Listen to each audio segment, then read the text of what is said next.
sister, lalo na ngayon, wala na ako doon. Ano po? Ha? Hoy, Yuno! Hoy!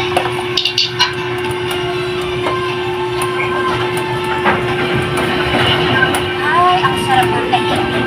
Iba talaga kapag wala. Ang boy! Ano yun? Baka seryoso mo naman kasi. Wala ka talagang alam sa mga ganito.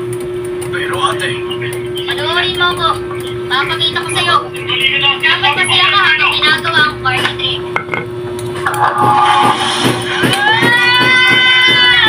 Ano dapat mong gawin? O ano? Masaya ba?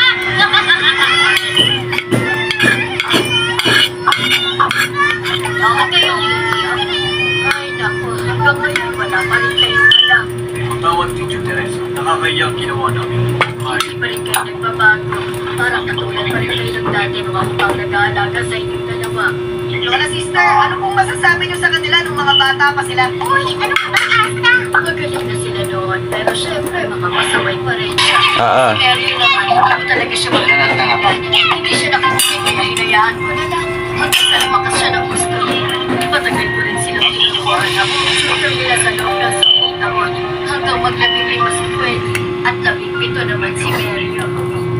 Pasensya na kung naging pasaway akong estudyante noon, Teacher Teresa. Dahil hinayaan niyo ako mag-imalaya at magawa ang gusto ko. Hindi ako nasakal, kaya naman naging malakas ako. Maraming salamat, Teacher Teresa. Ayos lang, ginawa ko lang ang trabaho ko bilang guru niyo.